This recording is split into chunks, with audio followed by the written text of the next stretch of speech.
Em nome do Pai, do Filho e do Espírito Santo. Amém. Vinde, Espírito Santo, enchei os corações dos vossos fiéis e acendei neles o fogo do vosso amor. Enviai o vosso Espírito e tudo será criado, e renovareis a face da terra. Mais uma meditação da série Teu Coração e Deus. Quando terminou a última ceia, Jesus dirigiu a Deus Pai uma prece tocante, que é conhecida como a oração sacerdotal de Cristo. É uma oração longa que ocupa todo o capítulo 17 do Evangelho de São João. Nela, Jesus pede especialmente pelos apóstolos e por todos nós.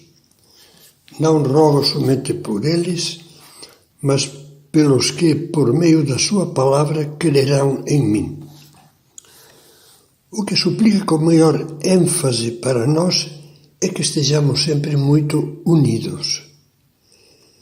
Jesus diz que todos sejam um, como tu, Pai, estás em mim e eu em ti, que eles estejam em nós, que sejam perfeitos na unidade.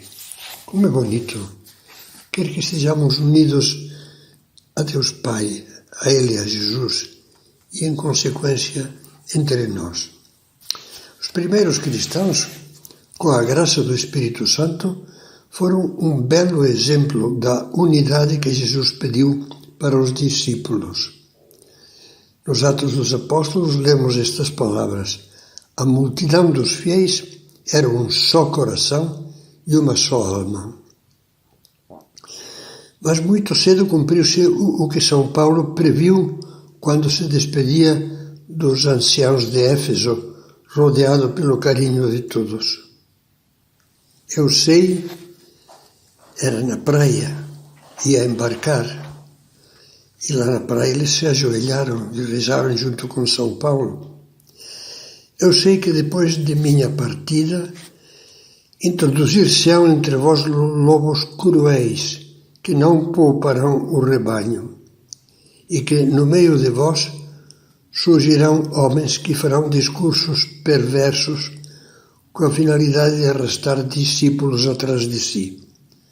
Por isso, sede vigilantes, lembrando-vos que durante 3 anos, dia e noite, não cessei de exortar com lágrimas cada um de vós. Assim aconteceu, e sempre a Igreja teve de orar muito e manter-se firme na fé, unida à rocha que é Pedro, o Papa, para enfrentar todos os desvios, todos os discursos perversos, como diz São Paulo, que afastam os fiéis da unidade da fé e da fraternidade. Jesus também havia anunciado que na calada da noite se introduziria no campo de bom trigo um inimigo para semear joio e estragar a seara. Quem é este inimigo? O próprio Jesus, ao explicar a parábola do trigo e o joio, lhe dá um nome. O inimigo que semeou o joio é o diabo. Em toda a divisão de fé, de pensamento e de coração entre cristãos, sempre está operando o diabo. É esclarecedor saber que a palavra grega diabolos, usada no Novo Testamento, deriva do verbo diabelein, que significa dividir, romper. Satanás odeia a unidade, na mesma medida em que Jesus a ama. E quando a unidade querida por Cristo o desafia, procura atacá-lo, inflando o orgulho de gente da própria Igreja que critica, que se consideram mais sábios que o legítimo magistério da Igreja, que introduzem na comunidade cristã a discórdia, a divisão de crenças, de disciplina e de unidade fraterna.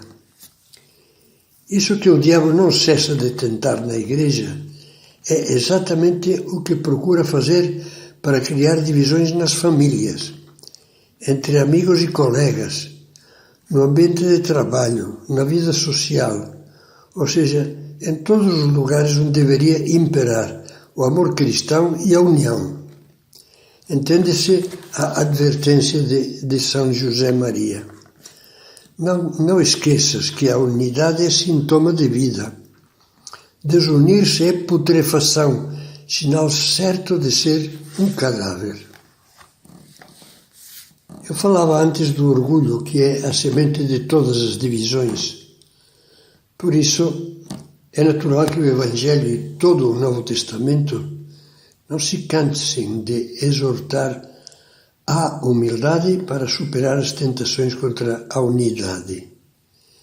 Várias vezes em que surgiram entre os apóstolos rivalidades e comparações invejosas, e isso aconteceu mesmo, Jesus cortou o mal pela raiz, mediante o curativo da humildade. Dizia-lhes: se alguém quiser ser o primeiro, seja o último de todos e o servidor de todos. Também São Paulo, dirigindo-se aos filipenses, dizia: tornai completa a minha alegria, tendo todos o mesmo pensar, a mesma caridade, uma só alma e o mesmo sentir. Nada façais por espírito de partido ou por vanglória, mas com humildade considerai os outros superiores a vós mesmos, sem atender cada um aos seus próprios interesses, mas aos dos outros. A unidade cristã só se sustenta com virtudes especificamente cristãs, com a compreensão, a misericórdia, o perdão, a desculpa. Virtudes que só se podem alcançar com a graça de Deus e a nossa generosa correspondência. Como eleitos de Deus, diz São Paulo aos Colossenses, santos e amados, revestivos de sentimentos de compaixão, de bondade, humildade, mansidão, paciência, suportando-vos uns aos outros com amor e perdoando-vos mutuamente se alguém tem motivo de queixa contra o outro. Como o Senhor vos perdoou, assim fazei também vós.